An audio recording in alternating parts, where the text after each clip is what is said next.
All right. Good morning, everybody. We'll bring the Subcommittee on Minnesota Water Quality meeting to order. And our first point of business is to approve the minutes from November 24th. And Mr. Chair, I believe we have a quorum now. Yeah, I thought we did. Yes. So if someone would make that motion, I'd sure appreciate it. I'll move, Mr. I'll second that. Okay, got a first and a second. With that, all in favor of approving those minutes, say aye. Aye. Aye. Those minutes are passed. The next thing on our agenda is a presentation from Jared Trost. I said your name wrong, sir. I apologize. From the USGS. So if you would like to go ahead and get started, go right ahead. Mr. Chair, if I could, please. Yes, sir. Yes, sir. I've known Jared for a long time. We worked together at the USGS, and I asked him to come in today for a couple of reasons. We talk at some length about best management practices, about reducing the level of nutrients and pesticides that we apply to agricultural crops, and spend a great deal of time doing that and a great deal of effort. However, we don't always really think about the lag time, the time it will take for those changes to affect themselves in our groundwater systems. So I've asked Jared in to talk about that. This talk primarily is focused on southeastern Minnesota in the bedrock and the complicated and deeper aquifers. So he'll talk about that. The story is a little different in the sand plains and the vulnerable and shallow aquifers, and I think he's going to address that as well. But I just wanted to give some perspective to you about the length of time it takes for best management practice changes to affect themselves in groundwater. And with that, I'll turn this over to Jared Trost. Thank you, Mr. Stark. Go ahead, Mr. Trost. All right. Thank you. Thank you, Jim, Mr. Stark, and thank you for the time today, Mr. Chairman and members of the committee.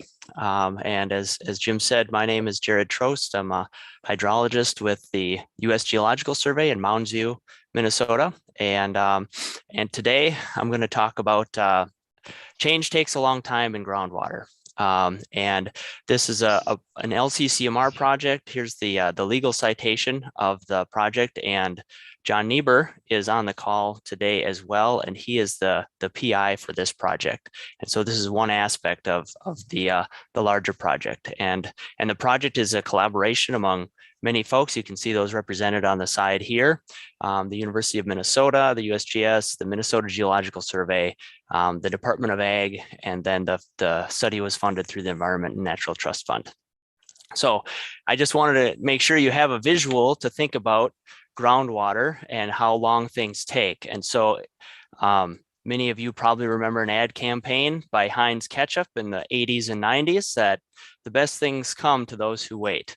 So next time you get a basket of fries, you can think about groundwater and talk about it.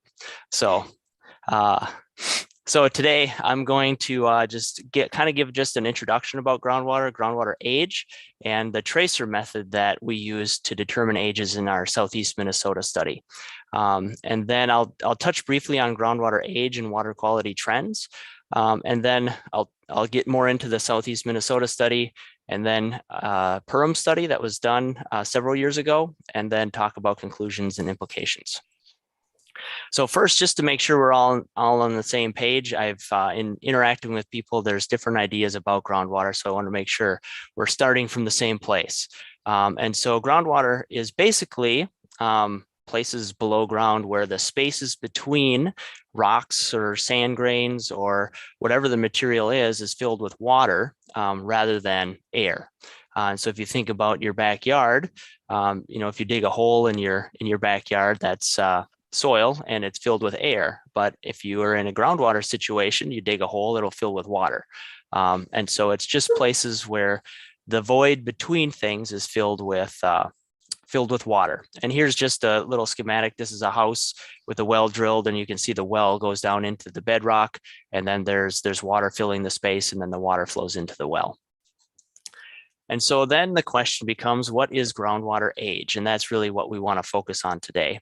And we're not talking about the age of water molecules themselves, because that's really, really old. We're talking about the age, the time elapsed since water first entered groundwater and lost contact with the atmosphere.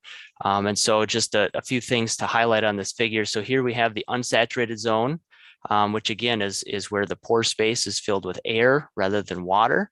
We have the water table. So that's really the upper surface of the groundwater system. And then we have here an aquifer. So this is a place that the water flows enough, the groundwater flows enough to support pumping as a water supply. And so again, the groundwater age, the time elapsed since the water reaches this surface and then gets to the point where we're going to pull it out of the system. And, discharge from groundwater could be through a well. It could also be a spring or a river, wherever groundwater is leaving the groundwater system. So the age is the time it takes from entry to the exit. And so if we think about groundwater then, you can see on this figure, there's some faint lines that you can see, and those are flow lines towards this well, okay? And so a single groundwater sample contains a range of ages, a mixture of ages. So if you think about this, these little blue dots just kind of represent how long it takes water to get to different portions of this well. So the top of this well, it might take a year for that water to travel to the well from where it entered the groundwater system. But the deeper portions of the well, it might take 100 years. And so for managing water quality in this well, you can see how that would be a complicated thing because there's this range of ages.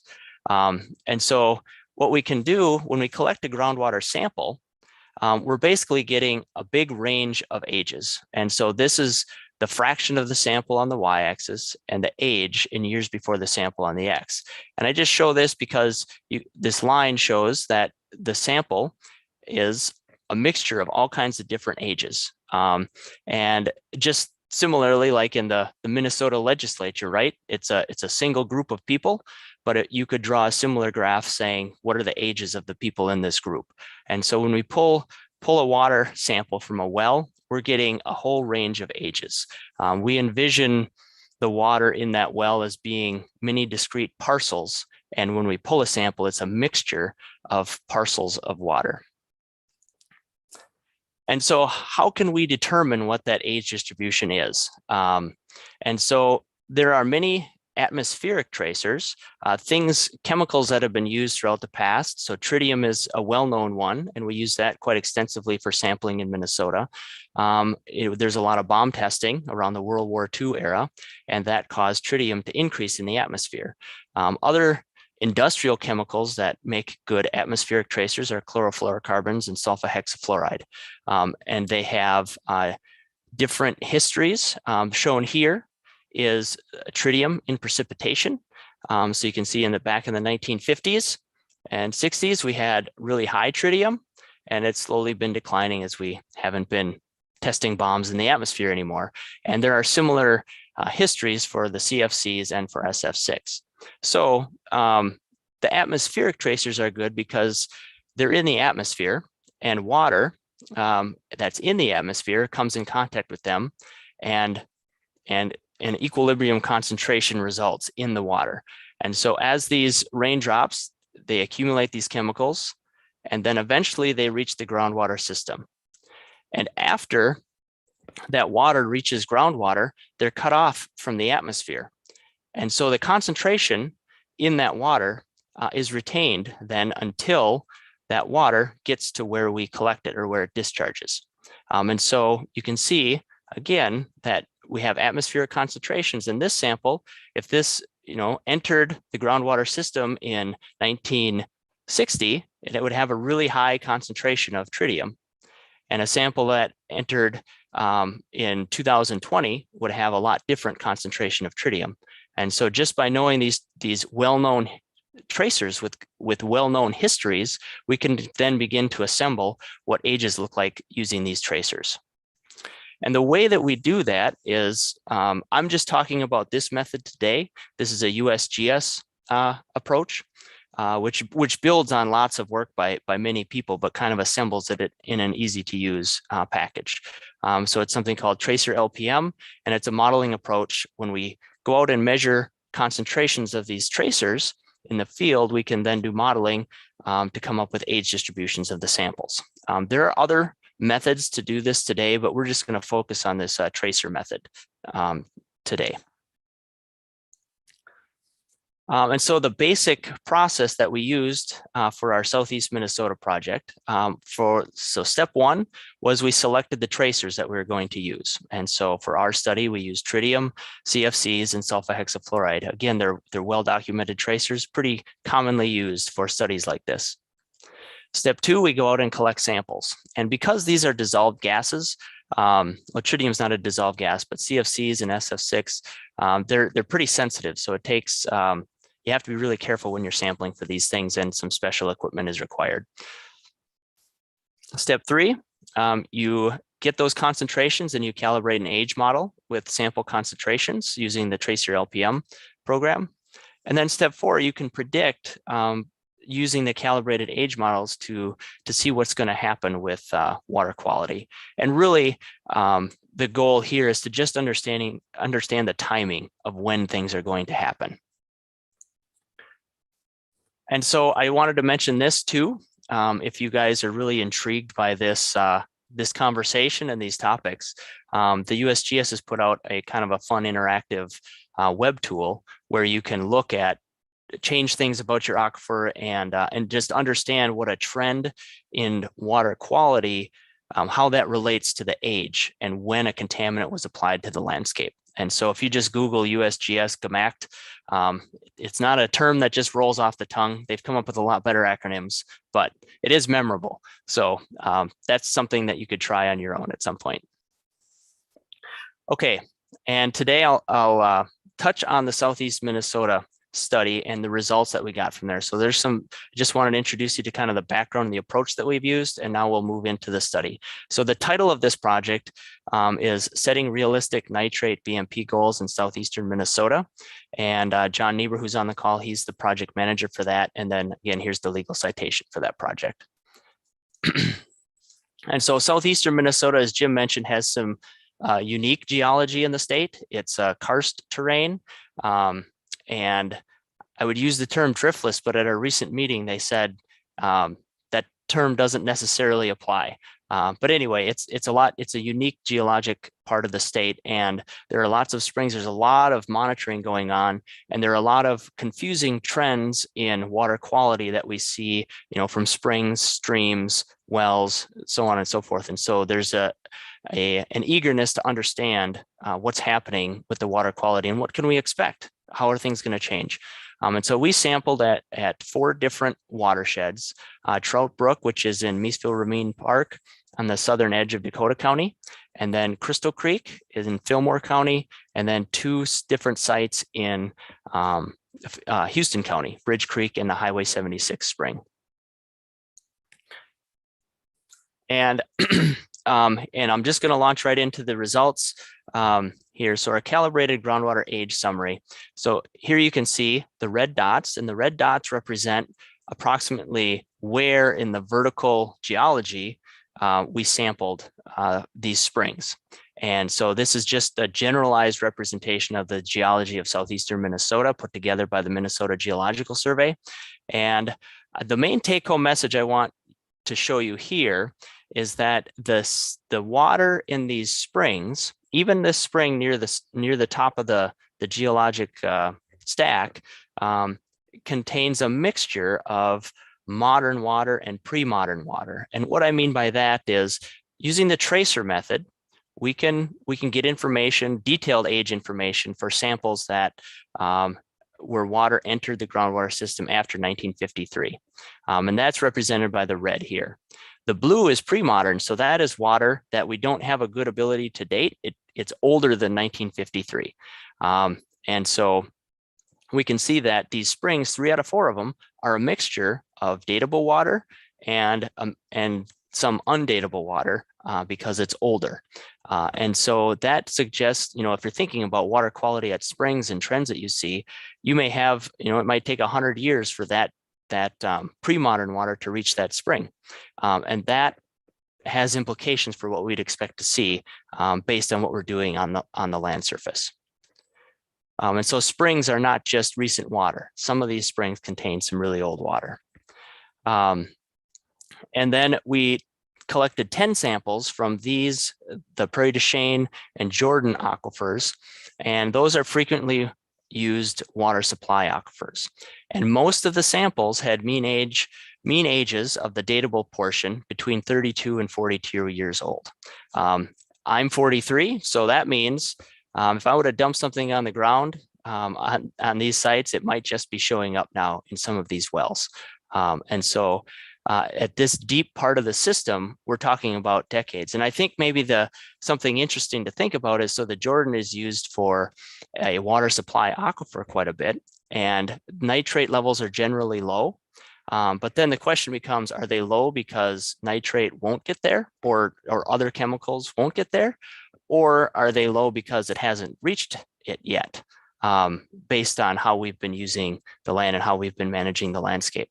And so that's, I think, an open question, and I think one that certainly warrants some more thought. And so just to kind of illustrate this in a different way, I'm going to step through a prediction scenario for one of our sites. And so what can the past tell us about the future? And so I will talk about the Highway 76 spring, which is way down here in Houston County, southeastern Minnesota. Here, the age of our modern fraction was 38 years old. And that's just the mean age. I talked about age distributions, and that's just kind of a simple way to say, all right, the average age is 38 years, but there is water older and younger than that 38 years that comes up there. And we were able to date the modern fraction is 85%. So there's some water that is a lot older than 38 years that we couldn't date, but most of the water is in that, around that 38-year mark. Okay, and this is in the Jordan Aquifer. Again, that's a common water supply aquifer in southeastern Minnesota. And so the basic idea behind these simulations is that you have some known contaminant history. So we're going to use Alichlor. This is a pesticide that was used quite a bit in the early 1980s. And then we've got our age information from our modeling and from our tracers. And then we can look at how is water quality going to change into the future as we move forward. Okay, so here we've got Alichlor sales data, and this data was compiled by Kevin Keener from the Department of Ag. And we're making a big assumption here that the statewide sales data reflect application in southeast Minnesota. And then we have our age distribution from our modeling work and from our samples. And then we can look at what we think might be the trend at the discharge point. So in this case, what is the water quality, the predicted water quality trend at the Highway 76 spring? Okay, and so here I'm just going to step through this series of slides. And so the simulations indicate that the Alichlor ESA concentrations may begin declining about 40 years after peak use. Okay, so here again is the sales data for Alichlor. And then this is our simulated peak here based on our age tracer data. And the orange dots, those are samples collected by the Department of Agriculture in their pesticide monitoring program. And so you can see that our predicted trend, the blue line, lines up pretty well with the increasing trend that they see in their field data. And so I think what's startling is that we saw this big increase from 1970 to 1980 in the pesticide use. And now we're seeing an increasing trend from 2010 to 2020. And so it's a huge, I mean, that's 40 years. That's my whole life that it took for that response to happen at this particular spring. And so again, these are deeper systems in southeastern Minnesota, but I think it is just interesting to understand that. And now if we think about nitrate, and I'll show this slide just to kind of get you thinking about things that could potentially happen. Nitrate's a little bit more complicated. The Alichlor ESA is fairly conservative. It gets to that point and things generally don't consume it. Nitrate can be consumed in the environment by different processes through denitrification. If the conditions are right, nitrate will disappear from the system. But in southeastern Minnesota, from our samples, we don't see a lot of evidence for that happening. So nitrate tends to persist. And so again, here is the allichlor that you've seen already. And then here's the nitrate trend. And this is, again, a statewide trend. But you can see there's been continuing increased nitrogen application on crops throughout history. And so knowing that we had a 40-year response time for the allichlor, what do you think might be happening with the nitrate? And I'm not going to answer that question, but I did want to just kind of point it out and get you thinking about what might happen. And it takes a long time for things to happen. And a little sneak peek, I guess, there has been increasing nitrate trend in the samples collected between 2010 and 2020. Okay, so that was the deep system of southeastern Minnesota. And I should mention that John's, the larger project is getting at questions on a bigger scale. These are just focused on a few samples. But John's project will get that on a little bit bigger scale and answer some other questions related to water quality. So what about shallow aquifers? And I just wanted to highlight a study that was done near Perham, Minnesota in the late 90s. And this is published. Tim Cowdery is a colleague of mine at the USGS here in Minnesota. And this one, you might have to get closer to your screen. I took this figure out of the report. And so this is near the Otter Tail River. So the Otter Tail River is here. This area here in this figure is like sandy, gravelly material, so aquifer material. And then this area here is glacial till, so that's generally not very hydraulically productive. And so we're just focused on this aquifer material here. And this upper line, that's land surface. And then the water table is right here, this topmost line right here, that's the water table. And the X or the Y-axis here is in meters. And so what you can see that maybe a meter below the water table, the average age of the samples collected is about 10 years. And so in this sandy setting, you can see that just below that water table, it still takes a fairly long time to for changes to happen or for water to reach that point. So if you made a change here, if you stopped using a pesticide or implemented a BMP or changed over from annual to perennial crops, for example, you might take about 10 years for you to see that change at this particular well, which is shallow in this sandy setting. There are probably portions of the state where it would happen much more quickly. And if you put a pumping well in here, a major pumping well, you'd probably increase or decrease the time it would take to do that kind of a change if you change the flow system. But generally speaking, under the conditions that were at this system at the time, 10 years. And then you can see that the age increases with depth. And so it's 10 years near the surface, and then it gets older than 50 years towards the base.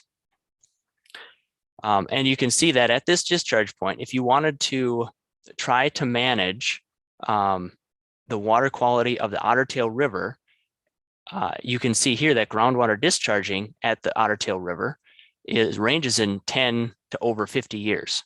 And so you could have a challenge in managing that output at that point, or trying to monitor at that point, trying to understand what's going on up here if you're monitoring only at that outlet, because it's such a broad mixture of ages. Okay, so the implications of all this, patience is required. I put the ketchup bottle back on here to kind of reemphasize that point. But a key thing to understanding groundwater age is really understanding the history of land use and the history of what we've added to the land, because it helps us understand the current trends. And so I showed that allichlor data, and that took a lot of work to assemble that data to understand how it was used in the state. And then when we have the age information, really helps us understand the current trend and explain what's happening. And so investing in history is a good idea. And then just in terms of the 2 studies I presented, in southeastern Minnesota, we estimate 3 to 4 decades are required before a major contaminant input change could be observed in commonly used water supply aquifers like the Jordan. And if you think about it, that's about 10 election cycles, and staying focused on something that long, that takes a lot. And in a sandy aquifer near Perham, up to a decade is required to observe a major contaminant input change in that shallow groundwater. And that's about 2.5 election cycles. And so just to put it in a more pragmatic time, 10 years in those terms, I think it helps us think about how we might tackle that. And so I mentioned the larger project for Southeast Minnesota. So what I've described today doesn't really talk about where to make changes on the landscape. It just kind of talks about when we might see those changes. Other modeling approaches would be needed to answer questions of where to make those changes. And John and other folks on our project team are working on those sorts of modeling efforts. And so with that, I'd like to thank you for your time, and I'd be happy to take questions if there's time. And I have another series of slides that kind of steps through more like just visualizing the how age relates to water quality if we wanted to go through that, but I'd be happy to take questions. Mr. Chairman, I think you're on mute. Sorry. Thank you, Mr. Trost. I appreciate that. The first question comes from Representative Torkelson. Thank you, Mr. Chair. Thank you for your presentation, Mr. Trost. First, your election cycle analysis is flawed. Some of us get elected every 2 years, Okay. not every 4 years. So I don't know if that means we're aging faster or slower. You'll have to decide. I'll clarify that point. At the end of the last slide you had up regarding southeastern Minnesota, you talked about nitrates, but you didn't put any data on your slide. Or did I miss that? Yeah, right. I didn't put it. I didn't do any predictions with that, and it gets more complicated when you've got this old portion of the water. So if all the water is from 1953 or after, it is easier to model, and we have good age information. If there's some fraction of the water that's older than 1953, we don't actually know the age of it. There's not good tracer methods to use for that. We'd have to do some other modeling, and John Niebuhr's on the call. We have a groundwater flow model, ModFlow. And so with that, you can get a more complete age distribution. So using the tracer method, we're limited in our ability to predict for water that is older than 1953.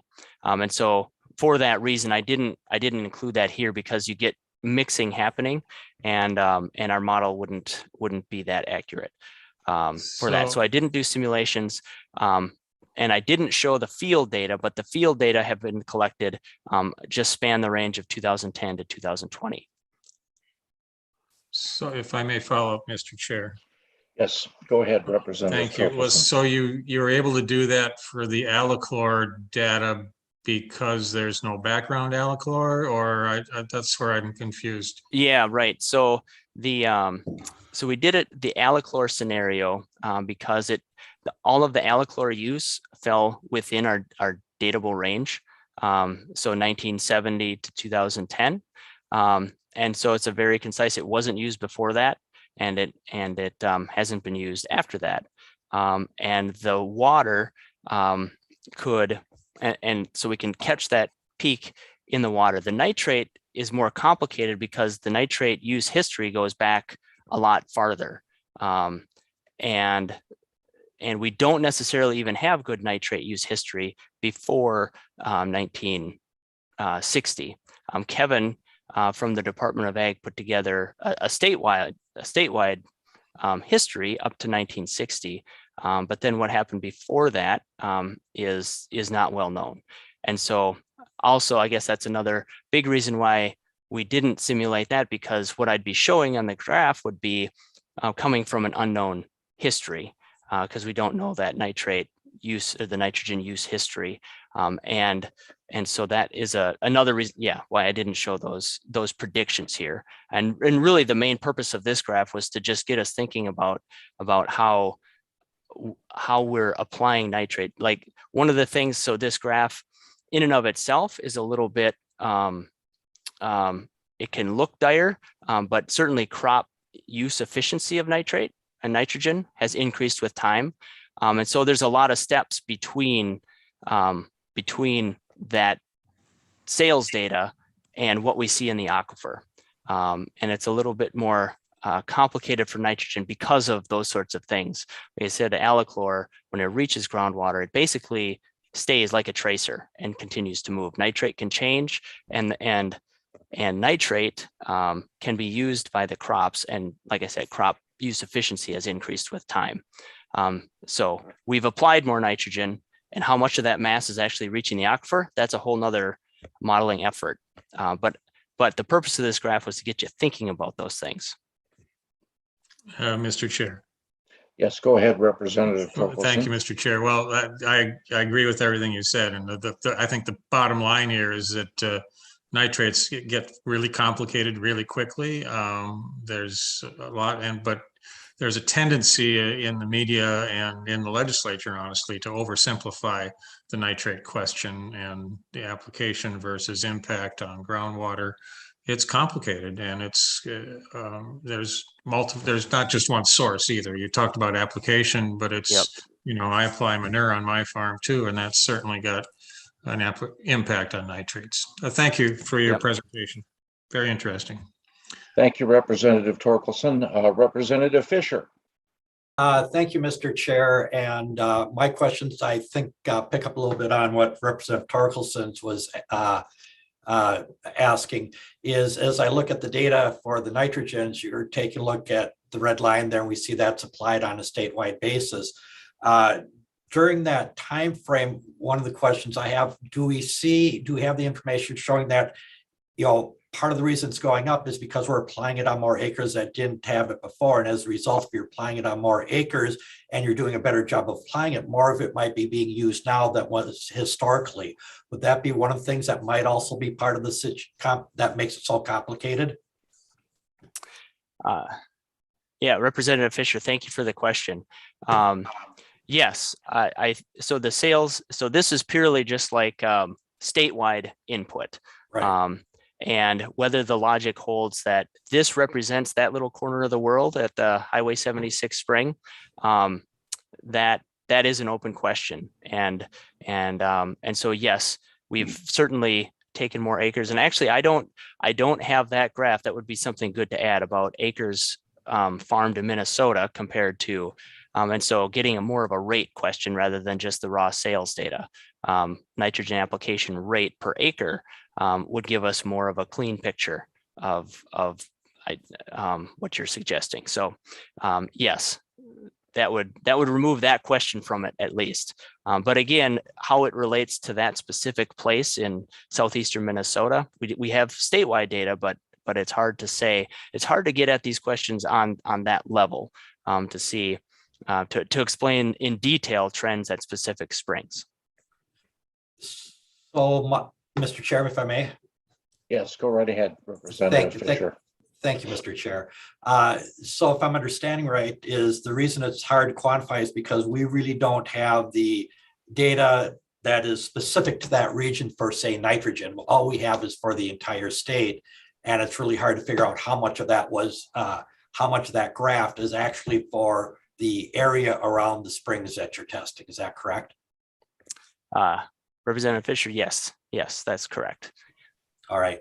No, thank you. And thank you for this presentation. It was very informational. I appreciate getting a better understanding of the lag times that can occur from when things are applied to eventually when they show up or make changes in the underlying water system. Thank you, Representative Fisher. I do not see any further hands up. I will agree with Representative Fisher. This has been very interesting, very informative. Mr. Trost, we really appreciate your presentation. Appreciate you being here with us today. So we will move on to the next presentation, Mr. Stark, unless you have anything you want to add. Mr. Chair, if I could, please. Yes, sir. I'd like to thank Jared for the presentation. It was very good and good questions. As we move on, maybe the theme for today is things take time. So you may have read, in the media recently about the impaired waters list, about the fact that we've added hundreds of impairments to that list this year. And you may wonder why that is. We're halfway through the Clean Water Legacy Program. The PCA and others have been working on this for more than a decade now. So why is that list growing? And I wanted just to hear a little bit of, I wanted you to hear a little bit about why that is and what the trends are and why that list continues to grow and what that means. And Paul Gardner from the Clean Water Fund is here, Catherine Nuchler, and Amanda and Ms. Nichols also are here from the PCA. So they're going to talk a little bit about Clean Water Fund, about the impaired waters list and why that is growing. So thank you. With that, I'll turn this over to, I'm not sure who's starting here actually. So. I'll start. Mr. Stark. Mr. Chair and members, good morning. My name is Paul Gardner. I'm the administrator for the Clean Water Council. The Clean Water Council was created as part of the Clean Water Legacy Act in 2006. And the Clean Water Legacy Act governs how we look for and address impairments in our water. The impaired waters list that comes out every 2 years is one way to get an idea of how things are going. We did have a presentation from the PCA at one of the committees for the Clean Water Council a couple of weeks ago. And I have also heard from various stakeholders interested in clean water issues. And I would just say that the numbers initially overwhelm, but at the end, I'm going to offer some comments to help break down those numbers a little bit so they seem a little bit more digestible. And you can see the connections between the number of impairments, the types of impairments, and what the strategies are to address them. That I think, while it doesn't remove the gravity of the situation, it at least allows people not to just freeze up with what I call vapor lock at seeing the top level findings. And if we can break it down, it usually helps. It helps anyway. So I'm going to turn it over to, I believe, Ms. Nuchler from the PCA to go through the content of the report, and then I'll come back for just a minute at the end. Thank you, Mr. Gardner. All right, I am going to share my screen. And hopefully you can all, which version are you seeing? Just a single slide or are you seeing multiple slides? Single slide. Excellent, okay. So thanks for having us. My name is Catherine Nuchler. I'm the manager of the water assessment section, and we do many things, one of which is the impaired waters list. With me, along with Paul, is Miranda Nichols, who is our impaired waters list coordinator. I am going to give, this is pretty high level, kind of a big picture overview of the impaired waters list, what it is, why we do it, how it's gone over time. And then if there's more detailed questions, we will be happy to answer them. Hopefully. So I'm going to start by talking a little bit about why do we do this? And it's really part of the federal framework and the pathways to clean water. I'm going to talk a little bit about standards, monitoring and assessment, and then get into the list itself. So basically, to understand the impaired waters list, it's really helpful to understand the Clean Water Act framework. Sorry, I'm having a little problem with my screen here, so I can't see. All right, trying to see if I did not prepare well. There we go. Now I can see what I want to say to you and not just my slides. Sorry about that. So in understanding the impaired waters list, it's really helpful to understand how it fits into the whole framework and oversight for our MPCA water programs that's provided to us by the Clean Water Act. Three of the key components of the Clean Water Act are Section 303C, which is the requirement for water quality standards, Section 303D, which are the requirements for monitoring, assessment, and listing, which is why you may occasionally hear the impaired waters list referred to as the 303D list. And then the last component is Section 402, or point source permitting, which many of you are probably familiar with, but we're not going to talk about today. So the Clean Water Act has sort of two main ways of looking at water and what we need to do to clean it up and keep it clean. One path is a focus on pollution sources using technology or best management practices or other source or facility-based techniques to reduce or eliminate pollutant discharges into water. Again, something many of you are familiar with, but not our focus here today. The other pathway focuses on what's actually happening in the water. And this path starts with the idea of what are we doing to keep the water clean? So it starts with what are we using the water for? How clean does it need to be for us to keep using it in that way? And then the key question for the impaired waters list and follow-up actions, is the water as clean as we need it to be to meet the uses that we want to use the water for? And if not, how do we get it that way? And so both of these pathways lead to various tools for controlling pollution and protecting waters, from permits and compliance tools to our watershed restoration and protection strategies and those local water plans that aim to take actions on the land that improve the water. So that focus on water body condition begins with our water quality standards. Those water quality standards set the overall goal or condition that we want to see in the waters. Although the federal EPA has come up with some suggested standards or criteria, they also call them, it's up to each state to set their own water quality standards. The state decisions then require EPA approval. Again, those standards start with what do we want the water to be clean enough for, which we call the beneficial use, whether that's drinking water, recreation, healthy aquatic communities, fish that are safe to eat, etc. And the next step is, well, what conditions are protective? What level of pollution do we need to be under? Or what level of pollution would be bad for the community of aquatic life, or mean you need to limit the amount of fish you eat from that water, or mean there might be levels of algae that would make you just not want to swim in the water. Those standards then are essentially the yardstick that we measure against when we're doing our monitoring and gathering data about the health of our waters. You might consider it like recommended values for our individual health, goals for blood pressure, cholesterol, blood sugar. Once we get the data on what is in the water and compare it to the water quality standard through that process of assessment, just like your doctor might compare your cholesterol to certain key goals, then we know how things are going. And that information tells us where we need to take action to ensure the health of our waters. And then we can use all the tools we have, the total maximum daily load studies that are the pollution budgets for our waters, permits, other actions on the land, and best management practices to get the waters where we need them to be. So monitoring is the key first step in measuring the health of our waters. In Minnesota, as I'm guessing you've heard, we have this watershed-based schedule. Our monitoring staff visit 7 to 8 watersheds each year, allowing us to monitor around the whole state once, basically on a 10-year cycle. And the Clean Water Land and Legacy Funds support this intensive monitoring, and Minnesota monitors far more than any other states. Previously to the Clean Water Fund, it would have taken us 100 years to get around the state and to get that information in every watershed. The Clean Water Funds also support fish tissue monitoring for certain kinds of pollutants. So the key value of this monitoring and then the assessment or the evaluation process is that it allows us to really know what is going on with our waters. And of course, Minnesota has a lot of them. We have a lot of lakes, we have a lot of river miles. With our monitoring, we can see where waters are doing really well and where we need to ensure that that high quality is maintained. We can also identify those waters that aren't of good enough quality to support all the uses that Minnesotans want from them.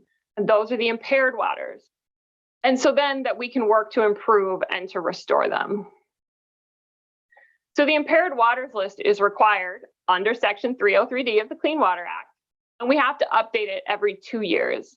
The list is basically the report out that gathers up all the impairments, puts them together into one list of which waters are not meeting water quality standards. We've kept the list since 1992, and it's really important to remember that it's cumulative. The last list in 2020 represented a really big milestone related to that watershed schedule that I just talked about. It was the first list that represented sort of that cumulative information from one complete pass through all the watersheds in Minnesota.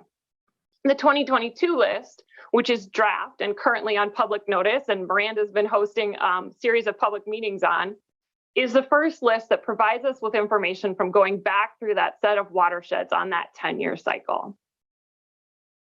So then what's on the list? As I said, we've kept it since 1992, and it is cumulative. Impairments stay on the list until data confirms that the standards are being met. We may have plans and are already making improvements, but that's not sufficient to take a water off the list. It has to demonstrate that it's meeting water quality standards again. This slide just demonstrates how impairments have increased over time. One thing I want to highlight is how you can see the impact of the Clean Water Fund and increased monitoring through that first 10-year cycle, in accelerating the number of impairments that we were adding every 2 years. We expect that the additions of impairments, at least for the pollutants that we've monitored over this whole time period, will begin to level off as we make return visits to watersheds. Now, it might not make sense to sound pleased that impairments are going up, and it's really understandable to want to take that overall number and say, well, is that bad? Or is it good? What does it mean? I think it's really important to remember that knowing the situation, knowing what's going on in the waters is what's really critical. Without that, implementation actions and means to improve things can't be appropriately targeted. To go back to the health analogy, which isn't as fun as the ketchup analogy, if I had blood sugar, but I didn't know it, I'd still be subject to all the same risks of having high blood sugar, but I wouldn't know that I needed to take some actions to try to reduce that and improve my health. And if I was more concerned about a different health problem because I didn't have the data I needed, I might take actions that didn't target or were counterproductive to my main health risks. So that understanding, that baseline knowledge of what's going on in the waters, again, really critical to supporting all our actions to improve things. And it's clear that we can make improvements. This bar chart shows the cumulative numbers of waters taken off the impaired waters list due to restoration actions. We delist more waters than this. We take things off the list for other reasons, but these are the ones that we can tie back to specific restoration actions. And again, I think you can see the impact of the Clean Water Fund. In this case, both the implementation dollars that fund restoration projects and the monitoring dollars that allow us to go back and measure the water quality changes help us see an increase in the number of restorations, which does take time. I think the presentation before this was really applicable here too. It takes time to improve water quality. It's not easy, and it takes concerted and specific effort. We would expect these restorations, these impairments that have been fixed and removed from the list to continue to grow as water quality improvement projects are put in place and we are able to go back and to see the water quality changes. So then just a couple more pictures of what's going on in the water. These maps show the distribution of impairments for some key beneficial uses and helps to show where we need to target projects to improve water quality. The left map shows the % of streams in Minnesota that are impaired for the aquatic life use, meaning that they don't have the aquatic communities that we'd expect or like to see. This is grouped by our 80 major watersheds. Even if you can't see the numbers, you can see kind of the shading. The blue means few impairments and the red means more impairments. Streams in the north and northeast, where land is the least altered, are in the best shape. On the right, the distribution of impairments for lakes for the beneficial use of aquatic recreation, boating, swimming, things like that. We have lots of good lakes in Minnesota. Again, in the north and northeast and down to central Minnesota, you see that lots of lakes are meeting goals. Less so in the south, though of course lakes aren't evenly distributed within the state. There's very few lakes in the southeastern parts, which doesn't take many impairments to have a high percentage. Finally, this pie chart shows the types of impairments that we see. It's important to remember that the ways that we list and put impairments on the list recognizes the multiple different uses that we want every single one of our waters to serve. We don't point to a single river section or lake and say, this is impaired. We can say, well, this part of the river has too much mercury in the fish, so the aquatic consumption use is impaired. That's a single impairment. But the levels of nutrients may be low, so things look good for recreation. The fish communities might be what we expect, so that's good, but the bugs, maybe the bug communities, the macroinvertebrates aren't where we want, so that's a second impairment. So when you look at the total number of 6,168, that isn't water bodies, it's a combination of which water bodies and which impairments. And we do see that some of our impairments, like mercury, which makes up close to 30% of our total impairments, are really driven by pollutants that are national and global in scale. And so it makes sense to try to focus local actions on those impairments that can be really impacted by the local actions. And those actions that we take through our local water plans can impact multiple impairments. Sediment, for example, often transports other pollutants and can smother bug communities. So actions that keep soil on the land can help with multiple impairments, those for sediment, nutrients, and biology. So that's kind of an overview of the list. I think it's really important to remember that listing isn't the only story. It's not the end. It's just one step in that whole larger effort to protect and restore Minnesota's water, which is a collaborative effort between the state agencies, watershed districts, and the local units of government. And at this point, I'm going to turn it back to Paul. Paul, I don't know if you have anything on this slide or you want me to move on to the next one. Mr. Gardner, before you move forward, I think we have a question for Catherine. Representative Heinzman. Thank you, Mr. Chair. I did have a question, and I kind of wanted to address it now rather than at the end because it pertained to the slide where we were discussing lake data and some of the data that's being presented as it relates to a decision, whether it be impaired or not. And I have a gripe because over the years, I have noticed a number of scenarios where we would step in, and that would be either the state or other government agencies, and declare that a lake was impaired.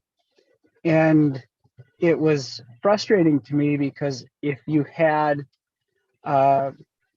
looked very specifically at the testing, you would see in many cases that a lake, river, stream may have had a dramatic 10-year improvement where it was being clearly affected by better policies and better management, or maybe even weather may have played a significant role.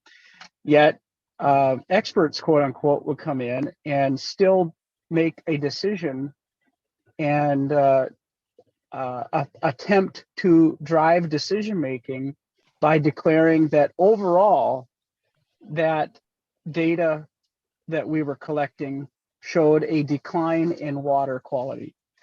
And I thought that was really disingenuous. And I hope that we improve the processes to help decision makers, because just coming in and making that kind of assessment in many of those cases, and I'm very, very clear on a number of those here in my own district, and I think it's easy to make the leap that that's happening in other parts of the state as well, isn't helping those decision makers. Because if you're coming in with a list of impaired lakes that are increasing in water quality, it of course triggers a reaction, and then everybody's reassessing, well, what should we be doing to fix fill in the blank lake, stream, river, when in fact there's been a very clear increase in water quality in the policies and work, boots on the ground, whatever that is, lake associations, watershed districts have made the adjustments that we need. So that's a grain of salt. And then also a question, I'd hope that we're doing a better job when it comes to making those assessments for people that have to make decisions to affect water quality. Thank you, Representative Heinzman. Is there a response to his question or comments? Sure, Mr. Chair, Representative Heinzman. I think the communication, absolutely. I hear you, and I can understand that you've been working on one thing and you get kind of a different message. It can be super demoralizing. I would say we work. Miranda and the team that works on assessments have a very long process built out that involves working with local partners, who join us in what they call a professional judgment group to look at the data when we've been in those waters. And so we do do that work with the local partners to make sure everybody's looking at the data in the same way. And I think, maybe it's hard to know without exact examples of what you're talking about, but I think it's this whole things may be going really well in some place, some pollutants, some beneficial uses, and less so in other ones. And I think that is a communication thing that we need to continue to work on to say, great things are happening here. Maybe there's some other areas where there's something not going so well. Like I said, impairment isn't just this whole water body is impaired. It's got those different elements to it. And sometimes that's a difficult message to try to communicate. Mr. Chairman. Yes, go ahead, Representative Heitzman. Thank you. My follow-up to that would just be that decision makers aren't always legislators. A lot of times they're lake associations. A lot of times they're on top of the soil and water conservation districts, but watershed districts. And I'll just use my own example as being a former watershed district manager. We would have groups that we hired to do water testing come in, and it was unfortunate, but there was, of course, work and other efforts, and in other words, money that would follow a declaration of impairment. And unfortunately, that incentivized some to look at those long-term trends and provide their expertise, suggesting that we were facing some kind of a crisis, when in fact our efforts in our community had actually caused 10-year or longer trends of improvement. I hope that these processes can be improved to reflect reality, because in many cases it's working, but we're incentivizing organizations, that would be NGOs, and even in some cases units of government, to skew the data to make a presentation declaring that there's some kind of impairment that deserves X fill in the blank project. And of course, it's very expensive and includes all kinds of activities. We'd be much better served targeting those dollars where they're really needed. And I'm glad that you're suggesting that there's a group that looks at this and then hopefully uses that magnifying glass to determine what is and isn't impaired and where we really need to put resources. But I can tell you, there's many scenarios I could cite, but it's not as efficient as I think that we would be led to believe. And so people need to be looking at that. You're in a position to do that. And so, people are, of course, listening along today, I hope, and taking notes. And that's something that should be looked at more closely by any of our agencies that are working on impaired waters lists, is making sure that we're using good rational processes rather than incentivizing negative outcomes because it attracts dollars. Thank you, Representative Heitzman. I think at this point, we'll move forward to Paul Gardner. Mr. Gardner, if you'd like to take over, or Sure. Yeah, go right ahead, Paul. Mr. Chair, I just have maybe 2 minutes here, and I'm not sure who's got control now, but if you could just flip down to the last slide. There we go. Thank you very much. And Mr. Chair, as I mentioned before, the committee of the Clean Water Council heard the Impaired Waters report, and the draft was released publicly, and I just sort of follow social media to see reactions. And we do sort of have this collective statewide gasp when the number comes out. And so the Clean Water Council, particularly the citizen appointees, like to ask lots of questions, as you do. And that really helped us figure out that there are some ways to digest these numbers a little bit so that we can connect them to the strategic activities that the state is carrying out to address them. As with any big problem, it helps to break things down. And Ms. Nuschler pointed out very skillfully that the number of impairments is starting to level off. If you took out the two new types of impairments that were added this time around and compared 2022's report with 2020, you'd probably see an even flatter leveling off. But generally, Minnesota has been monitoring for more contaminants in more places than other states. So it follows that we're going to find impairments in more places. So our numbers tend to suggest that Minnesota is somehow a toxic stew of water. I saw an article in the Minnesota Journal Sentinel recently about Wisconsin's lakes based on their impaired waters work, and they said that 80% of their lakes are healthy. But I would suggest that if they had as comprehensive a monitored network as we do, that the story would be very different. So the impairments were there, we just were able to detect them. Ms. Neutral also pointed out that because of the Clean Water Fund, we were able to test more and do it on a 10-year cycle, so 7 to 8 watersheds per year out of the 80 watersheds that we have. So we're doing roughly 10% more monitoring each year, and it would follow that you'd see a parallel line in the number of impairments, and that seems to have been borne out by the data. If you remember that pie chart, which showed the types of impairments, there's roughly 30% of impairments that we can't really do much about. Mercury makes up 27% of our impairments. It's actually the #1 impairment on the impaired waters list.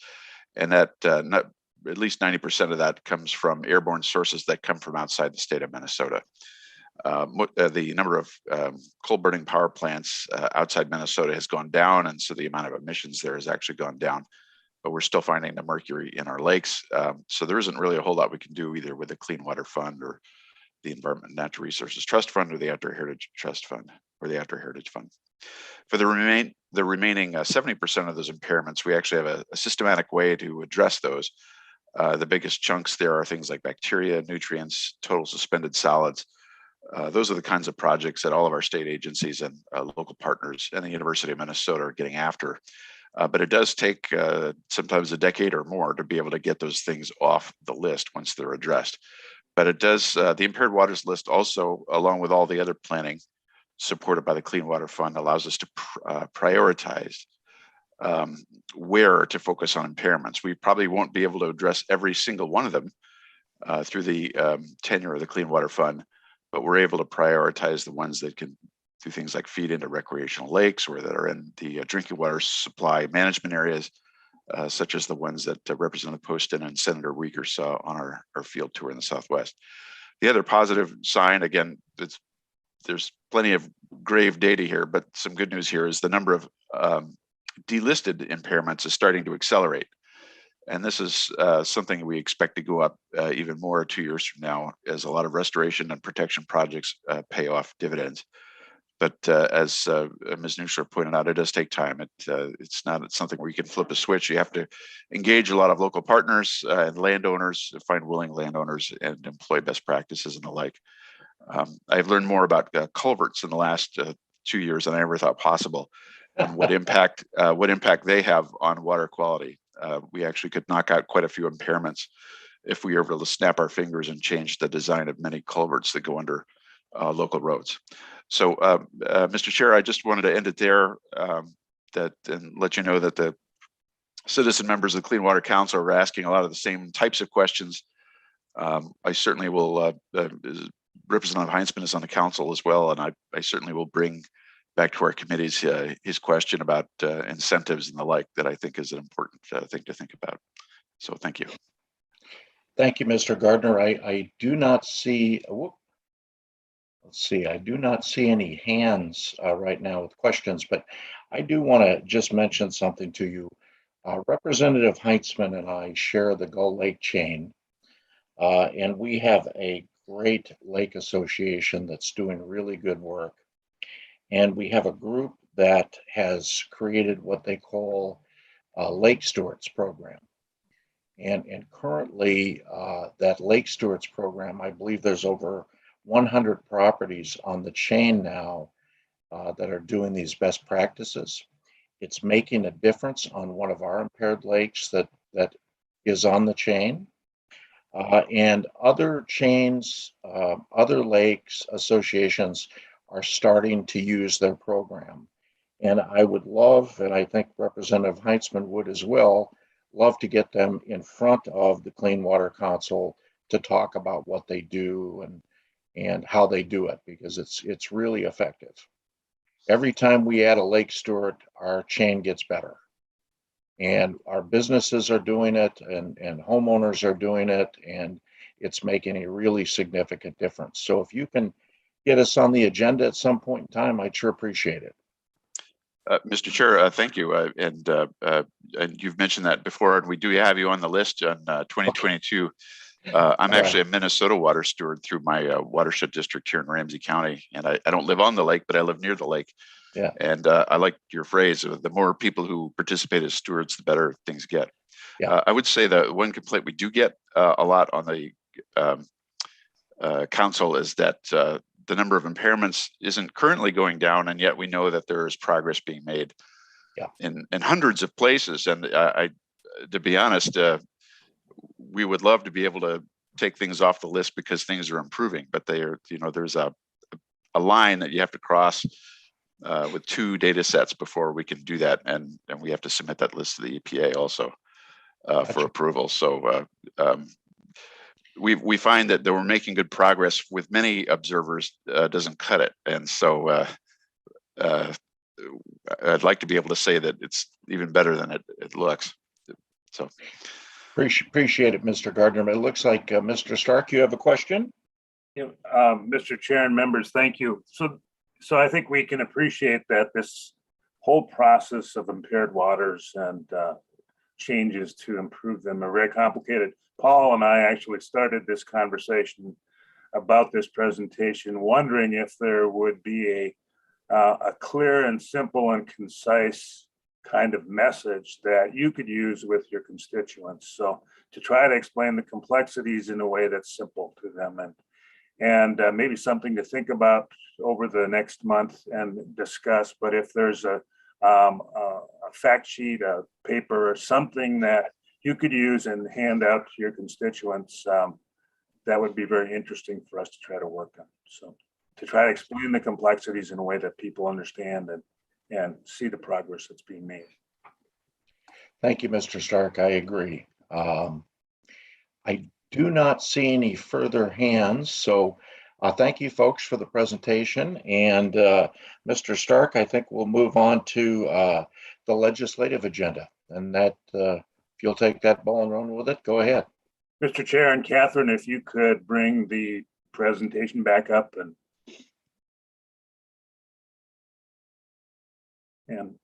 move it downward.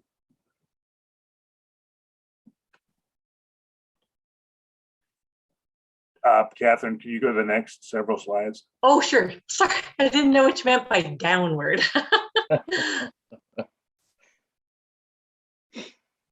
Yeah, keep going. Okay, so really quickly, I just want to talk a bit about the recommendations again. So we started out with 50 of recommendations for topics for legislation, which we reviewed, evaluated. At our November meeting, the subcommittee approved by consensus moving forward with 13 of those. And we have bills drafted for those. And what we really need now is input about member support for those specific issues, in particular, which of those bills you would support. So next, please. I'll just very briefly go through these. There are 13 of them. One of them is about a process for voluntary private well testing by a nonprofit, a little support for that. The second is about water safety plans for cities and appropriation for a pilot. The third is reactivation of the Legislative Water Commission and the Water Advisory Council.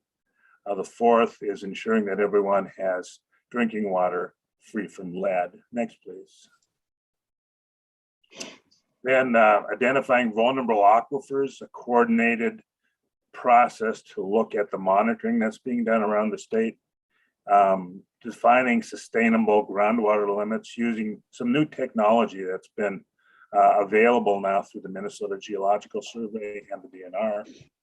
A soil health action plan, and then a process to look at how we can preserve rather than restore high quality lakes in the upper Mississippi River Basin. Next. Finally, the final group is research and outreach regarding precision agriculture, a tax credit for private riparian bufferlands, policy and an appropriation to encourage groundwater recharge where it's needed, a program to keep water on the land, increase water retention, and then a process to change the general fund appropriation limit for watershed districts. Next, please. So I don't know if we can have any further discussion about these bills. You did approve them moving forward at our last meeting. The bill titles have been sent to the members in an email today. So I would really appreciate, for those of you who haven't, you're just responding to that email and letting me know which one of those bills and how many of those bills you support. So that email is in your inbox today. I've already heard from some of you, those people are just copied on that email. But if you could just respond just very briefly with your level of support for those bills by number based on that email this morning, that would be really helpful. So I don't know if we have any discussion about the process, Mr. Chair, or anything else we want to talk about those bills, but this would be a great time. Thank you, Mr. Stark. I agree. If you could all respond to that list as to whether you'd like to be an author or a co-author, we would appreciate that. And if you would copy myself and Senator Eaton on your response, we would appreciate that also. Mr. Stark, do we have any testifiers today? Mr. Chairman, no, we do not. So with that, unless there's something from the members here, I think that's the end of our agenda. I want to thank the speakers. That was very informative. I think those two presentations fit together really well. So yeah, it's all about time. So with that, unless there are any other comments, thank you, and happy holidays to all of you. Yeah. Thank you, everybody, for attending. Thank you to all the presenters, and I hope all of you and your families have a Merry Christmas. We're adjourned. Thank you. Goodbye. Merry Christmas.